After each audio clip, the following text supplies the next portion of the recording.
आज की इस बड़ी खबर से, हरियाणा से, जहां पर नई सरकार की पहली कैबिनेट मीटिंग आज होने वाली है।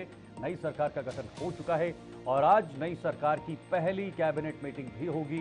सुबह 11 बजे सचिवालय में ये बैठक होनी है और 13 नए मंत्री इसमें शामिल होंगे। बैठक में प्रोटेम स्पीकर भी चुना जाएगा, यानी कुछ समय तक प्रोटेम स्पीकर चुना जाएगा और विधानसभा सत्र की डेट पर भी मोहर लगेगी कि आखिर विधानसभा का सत्र कब से शुरू होगा। हरियाणा में अभी अभी चुनाव संपन्न हुए और इन चुनाव में बीजेपी पूर्ण बहुमत के साथ अपनी सरकार बनाई। कल शपथ ग्रहण हुआ। नायब सिंह सैनी, जो पिछले कुछ महीनों पहले इन्हें मुख्यमंत्री का पद सौंपा था और उस मुख्यमंत्री के पद के बाद जब दोबारा से चुनाव हुए तो उन्हीं के चेहरे पर एक बार फिर से बीजेपी पूर्ण बहुमत के साथ सरकार बनाई और आज इस कैबिनेट की पहली मीटिंग होने वाली है।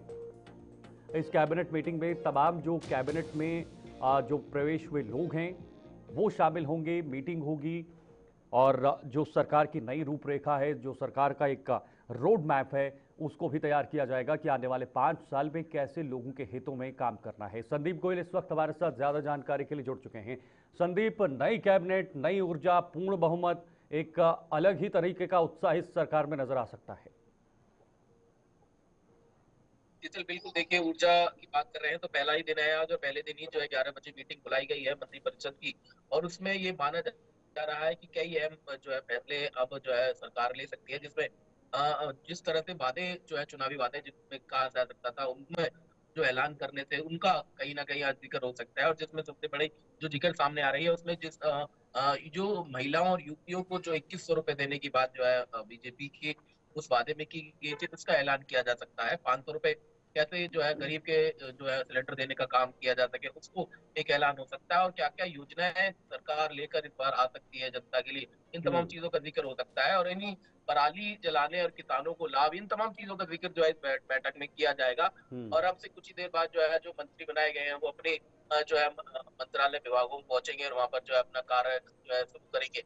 और उसके बाद जो है एक बैठक होनी है। तो ये माना जा रहा है कि जो है बीजेपी सरकार अब सीधे तौर पर जो है एक स्थिति में है और ज्यादा से ज्यादा जनता तक लाभ पहुंचाया जा सके उसी उत्साह के साथ आज बैठक होनी है। और हम्म। सबसे बड़ी बात जो है शीतल, जो एक बात निकल कर सामने आई है कि जो भी मंत्री चुने गए हैं उसमें कोई भी मंत्री पर एफआईआर दर्ज नहीं है, किसी भी मंत्री पर भ्रष्टाचार के मामले नहीं है। तो ये समझा जा सकता है कि एक अच्छी छवि, एक अच्छी भूमिका कैसे जो है जनता के सामने रखी जा सके, इसका उदाहरण भी इस हम्म। मंत्रालय में जो है पेश किया गया है सरकार की ओर से।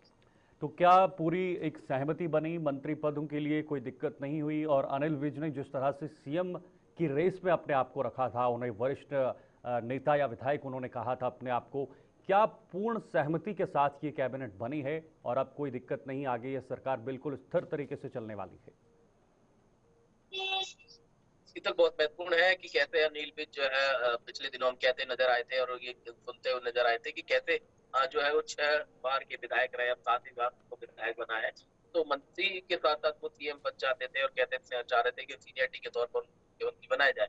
लेकिन जब अमित शाह उस बैठक में मौजूद रहे तो फिर समझ सकते हैं कि कैसे एक अनुशासन का पालन वहां पर करना होता है। और उसी अनुशासन का पालन करते हुए खुद अनिल विज ने कहा कि नायब सिंह सैनी जो है अच्छे मुख्यमंत्री है और उनको ही मुख्यमंत्री होना चाहिए। तो ऐसे में उनकी नाराजगी जो है वो कहीं ना कहीं कम होती हुई नजर आई। और अब मंत्री बनाए गए हैं, कौन सा विभाग जो है दिया जाएगा, हालांकि ये उम्मीद जरूर है कि एक बड़ा अच्छा विभाग जो है उनको मिल सकता है। लेकिन आज चीजें स्पष्ट होने शुरू हो जाएंगी। तो ऐसे में अभी सरकार जो है पूरी बहुमत के साथ और सही तो है जो है चलने का काम करेगी और वही उत्साह के साथ आज पहली बैठक हो रही है।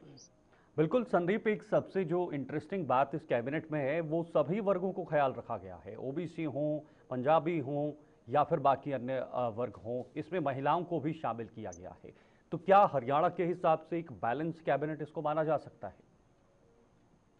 बिल्कुल बिल्कुल, जो है सभी जाति वर्ग को साधने का प्रयास, ओबीसी हो चाहे जाट नेता हो चाहे पंजाबी समाज हो, ब्राह्मण समाज हो, वैश्य समाज हो, सभी को जो है साधने का प्रयास इस मंत्रिमंडल में शामिल करके जो है उन विधायकों को किया गया है। तो हम्म। ऐसे में ये एक ऐसी स्थिति में है, बीजेपी ने जो मंत्री चुने हैं बड़े ही सोच समझकर और जाति के आधार पर कहें या शिक्षा के आधार पर कहें या फिर गुणवत्ता के आधार पर कहें, सभी को साथ लेकर चलने का काम किया है। तो जो महिलाएं हैं उनको भी मंत्रिमंडल में जो शामिल किया गया है, ये भी एक संदेश देने का काम किया गया है कि बीजेपी जो है महिलाओं को कैसे जो है साथ लाकर काम करना चाहती है। तो एक अच्छा मंत्रालय जो है इस बार सरकार ने देने का काम किया है। लेकिन अब जो फैसले होंगे सरकार के कितने कामगत होंगे, कैसे लोगों को सीधा लाभ मिल सके, ये चीजें देखने वाली बात होगी।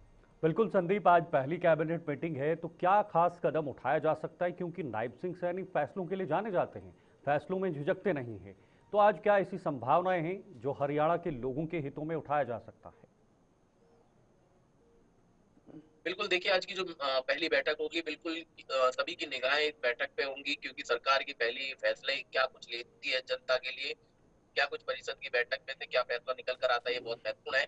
लेकिन ये माना जा रहा है कि जो वादे बीजेपी ने चुनावों में घोषणा पत्र में किए थे, उन वादों का जिक्र इस बैठक में हो सकता है, और कोई बड़ा ऐलान जो है सीधे तौर पर महिलाओं से जुड़ा हुआ, चाहे किसानों से जुड़ा हुआ, इस बैठक से निकल कर सामने आ सकता है। हालांकि पिछले दिनों जिस तरह से जो है पॉल्यूशन की बात करें कि पराली जलाने की बातें आ रही थी, हालांकि किसानों को कहा जा रहा है कि समझाने का काम सरकार ने किया है, लेकिन और कैसे इस पे जो है सही स्थिति में लाई जा सके, क्योंकि सुप्रीम कोर्ट की ओर से फटकार हरियाणा सरकार के सचिवों की ओर से उसको लगाई गई थी, लेकिन उसमें और ज्यादा कैसे रोकथाम हो सके या क्या कुछ घोषणाएं होंगी, ये इस बैठक के बाद ही क्लियर होगा। लेकिन हाँ, ये जरूर है कि आज की बैठक बहुत महत्वपूर्ण है बीजेपी के लिए, और हरियाणा वासी उस पर जो है निगाहें गड़ाए हुए होंगे। संदीप, जब प्रधानमंत्री मोदी ने 3.0 का पदभार संभाला था, कार्यभार संभाला था, तो सबसे पहले उन्होंने किसानों के हित में कदम उठाया था, क्योंकि किसान एक बड़ी चुनौती थी बीजेपी के लिए और उनको कैसे लुभाना है, क्योंकि किसान एक रीढ़ की हड्डी भी है। हरियाणा में किसान एक बहुत बड़ा मुद्दा रहा है, चुनाव से पहले भी बहुत बार देखा हमने, लेकिन परिणाम उसके उलट आए। अब जरूर चाहेगी बीजेपी सरकार की पहले से ही किसानों को अपनी तरफ आकर्षित रखा जाए, लुभाया जाए अलग अलग योजनाओं के जरिए। तो क्या यहाँ से भी किसानों के हित में कोई बड़ी सौगात देखने को मिल सकती है, खासतौर पर हरियाणा में? देखिए, बिल्कुल हो सकता है ऐसा, क्योंकि किसानों को जिस तरह से अभी हमने पिछले दिनों दिखाया कि कैसे जो है, जो उनका फसल की कीमत थी वो मंडियों में नहीं मिल पा रही थी, धान इस समय जो है मंडियों में पहुंची हुई है, तो वहां पर उनको जो है किसानों को बेचने में परेशानी का सामना करना पड़ रहा था।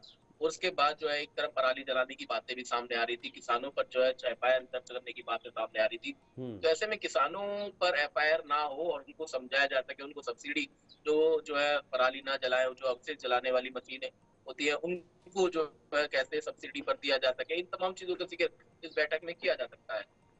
ठीक है, बहुत बहुत शुक्रिया आपका संदीप, तमाम जानकारी साझा करने के लिए। संदीप ने ये जानकारी दी कि हरियाणा कैबिनेट की आज पहली मीटिंग है और इस मीटिंग में कई वर्गों को ध्यान में रखते हुए कदम उठाए जा सकते हैं।